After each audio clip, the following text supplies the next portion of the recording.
Good morning. Today we are going to see a transmission pricing method, one of the methods in the transmission pricing method, that is post stamp method in the restructured power system.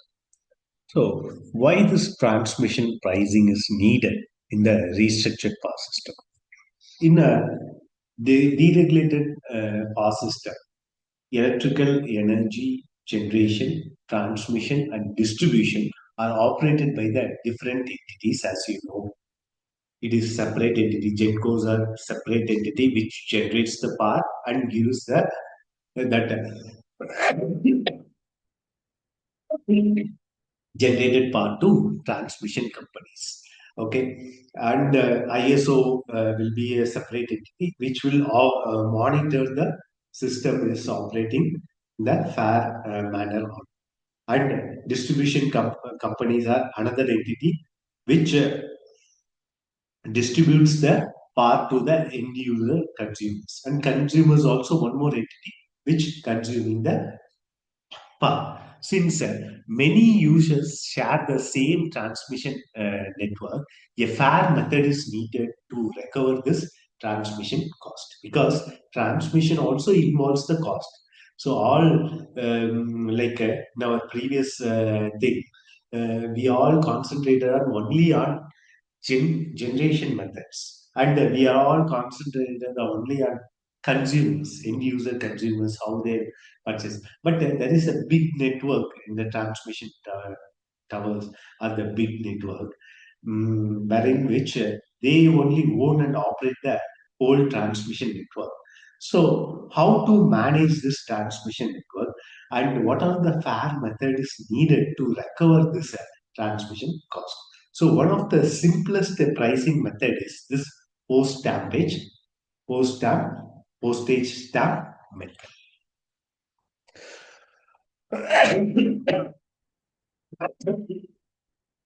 Now, what is this postage stamp method?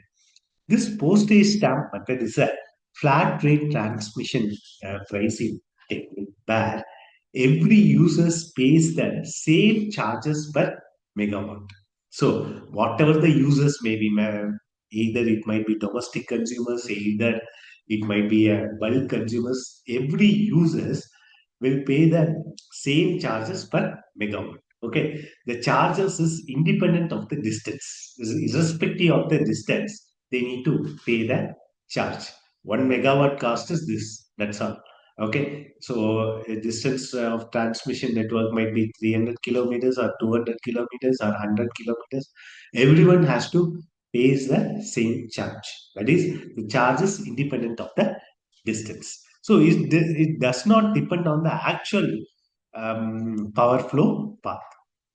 So, in the simple definition, the postage stamp method is a flat rate transmission pricing mechanism that covers embedded transmission cost by charging all users a uniform per megawatt fee, independent of the distance, location, or actual power flow. So, if you use the network, you need to pay a fixed price, just like buying a postage stamp. So, in the post office, you used to buy the postage stamp, no? So, the same like that. So, use the network, pay a fixed charge, just like that. Even, say, for example, if you are sending a normal, ordinary post to some other places, irrespective of the distance, so you need to paste one stamp. Okay, say for example, within district, you need to pay some 10 rupees stamp. Okay, so outside the district, you need to pay some 20 rupees stamp or 50 rupees stamp. Depends on the distance. Some distance will be there. So based on that, so like that, a fixed price. Outside the district means you need to pay 20 rupees. Inside the district means you need to pay 10 rupees. Okay, even you can send the post to nearby your within 1 kilometer also, you need to pay the same 10 rupees. inside the district some 100 kilometers is there, there also you need to pay 10 rupees. Outside the district, you need to pay 20 rupees. So similarly to that, this is called a postage stamp method. So that's what the real life analogy. So let's take the postal system analogy. Sending a letter within the city. So same stamp price. Sending the letter across the country also same stamp price. So if you send outside the country, you need to pay some this many dollars. If you sending within the city, you need to pay this much dollars. That is, distance does not matter. Path only. Path also does not matters. Similarly, in postage stamp method, power transmission near or far, so you need to pay for the same transmission charge. So this is a simple analogy such that easily you can understand how the postage stamp method works step by step. We are going to see step one. So first you need to determine the total transmission cost. So what is this total transmission cost, which includes capital cost of the transmission lines? Because for installing the transmission line, you need to spend some capital cost. Okay. So next is operational maintenance cost. That means O&M cost. Next is depreciation cost. Okay. So in the meanwhile, yeah, that cost will be depreciation because the rate will change, and also the rust formation on the towers, rust formation on the conductors. So depreciation will be there. So that cost also you need to add. Next, interest and fixed charges. So if you are buying any loan for constructing the transmission towers, so that interest who will pay? So that also you need to include. Next, the fixed charges. Some fixed charges, say for example, so any natural calamities happens, any hurricanes or wind velocities more such that the transmission tower is damaging. So some fixed charges that also you need to collect. That is C total. What is the C total? Is the total embedded cost of the whole transmission system. Okay, so that we can take that as C total. You can also take any. So I'm taking as a capital say like a C total like that. That is total embedded cost of the transmission system. Next, how to calculate total system usage. So total system usage depends on the total load, that is in megawatt, or total contracted capacity. Okay, so how much you went for the contracted that that is nothing but a load. Or otherwise, in other terms, we are telling that as total contracted capacity. That is in megawatts. Now, I'm taking this P total. P total is what? Total system demand or usage. That is in megawatts. That is power. Power P total. I am taking this P total. This is total embedded cost. I am taking the C total. How to calculate this post stampage rate? So the post stampage rate is equal to C total divided by P total. What is this C total? C total is nothing but total transmission cost divided by the total demand, power total. Okay, so total demand in megawatt. Okay, so total embedded cost of the transmission line divided by the total system demand in megawatt. So that is in dollars per megawatt. So you can use your own country currencies, okay, yen or rupees, whatever the currencies you are using. So generally, it is mentioned in universally dollars. Is like that. I'm using the postage stamp rate as dollars per megawatt. So charges all you charge all users equally. So what is this user? How to calculate this user charge? User charge is equal to megawatt use, whatever the megawatt use into dollars per megawatt. So here, no distance factor is there, no congestion factor is there, only uniform pricing. So irrespective of the distance, you need to pay the megawatt, whatever the megawatt use, that you need to pay. That's all. So simple one numerical example such that you can understand easily. So we have taken the total transmission cost as 100 million per year dollar, 100 million dollar per year. So total system demand as 10,000 megawatt. So how to calculate this postage stamp rate? Postage stamp rate is nothing but this total transmission cost divided by demand, total demand. So this $100 million I'm writing here divided by 10,000 megawatt. Okay, so that will give you the rate $10,000 per megawatt. That is how you need to calculate the postage stamp rate. So, say for example, charges user A. Okay, so they are consuming 100 megawatt. They also have to pay this amount of dollars. Okay, user B, they are also using 100 megawatt. They also has to pay this. Even if the user B is much farther than, both are consuming same power, even user B is much farther than the generator, both has to pay the same. Okay, irrespective of the distance, they need to pay the same charges. Okay, that one you need to remember. Next, just to understand, just I have made one block diagram. Like a transmission network is there, transmission lines are there, substation is there. So we are calculating total embedded cost. That total embedded cost consists of capital cost, O&M cost, and depreciation charges. Okay, so here total system load or contracted capacity megawatt, that also we need to take into account. How to calculate the postage stamp rate? That is dollar per megawatt is equal to total cost divided by total demand. Okay, total transmission cost divided by total demand. So that is the uniform transmission charge applied to all the users, irrespective of the GENCOs and DISCOs.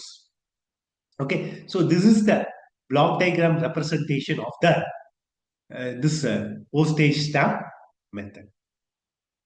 So what are the key features in this postage stamp method is embedded cost. We can also call the yeah, so in that embedded cost method is there.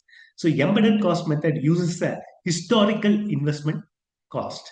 Okay, historically, so what is that investment? That cost. Next, uniform charge. That is same price for all users. No distance consideration. Near or far, same. Okay, even 1 kilometer also you need to pay the same charges. 100 kilometers also you need to pay the same charges. The simply thing is whatever the megawatt you might be consuming, for that you need to pay.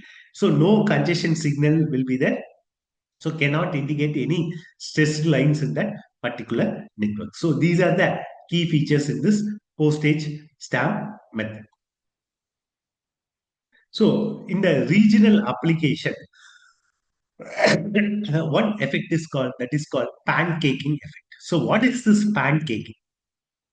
When power flows across the multiple regions or zones, user have to pay multiple postage stamp charges. Okay, so each zone you need to pay the that stamp charges. Okay, say for example, one zone they are costing around 1 kilo per kilometer, one cost.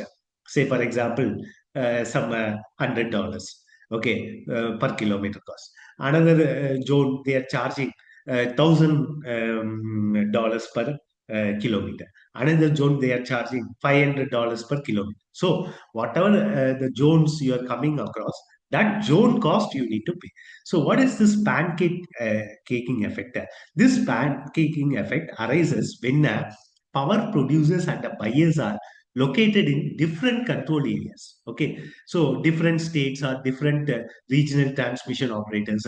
Okay, so say for example, the power producers in the one state and buyers in the other state. So interstate um, like transmission, that also will happen, no, are interested. So, and then electricity must be physically or contractually passed to one or more intermediate areas to reach its destination. Okay, so electricity must physically or contractually passes to one or more intermediate area to reach its destination. So each control area historically applied to its own transmission charge or wheeling rate for the usage of this grid.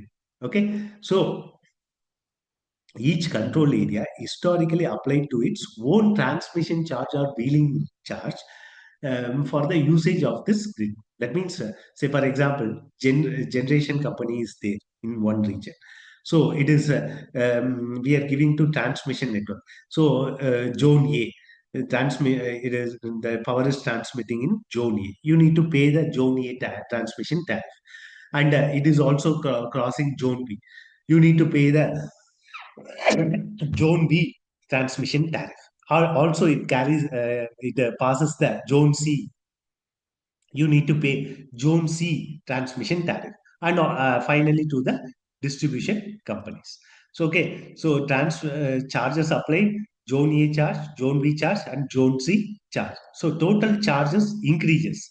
Okay, because it crosses the three zones. No, can discourage long distance power transaction. In this method, so it is discourages long power transaction. They will think of, if this postage stamp method you're applying to some other regions, they will think of, even who are located in long regions, they will think of whether to buy from this postage stamp methods or not. That's why it is not used in the majority areas. Very few areas that distance is low, that only it is used. That comparison we are going to see.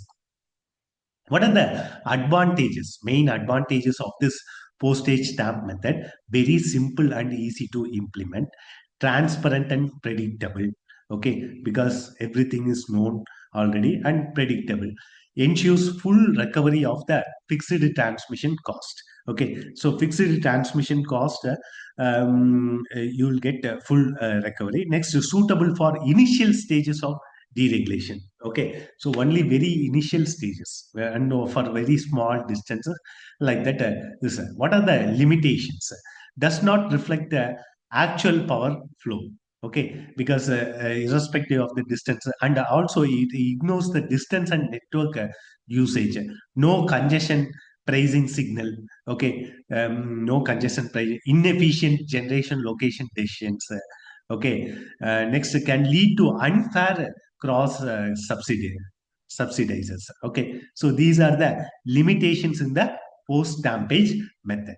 So just comparison with the advanced methods, by using a post stampage method with the other methods. Distance sensitive is there, congestion signal is there, complexity is there. So post stampage method, distance sensitivity, it will not include this distance sensitivity, and also congestion signal also it will not indicate, and complexity is very low. So if you take a megawatt mile method, distance sensitivity is there, but congestion signal is very, very limited. So and the complexity also little bit it is there. So locational marginal price, distance sensitivity is also there, congestion signal also there, and the complexity is more. But mostly use this locational marginal pricing method. Okay, and sometimes megawatt mile method also. Okay, so depends on the regions. We are going to see this in detail in our forthcoming classes. So where this postage stampage method is used is small or developing power markets. There this postage stamp method will be used. System with low congestion, wherever low congestion is there also this stampage method is used. Next, earlier stages of this deregulation. Okay, like the initial stage of the deregulation, they use this postage stamp method. Next, regulatory, educational and regulatory, it is very, very simple. Okay, so in that thing also they can use. just for study purposes and all. This is where this postage stampage method is used.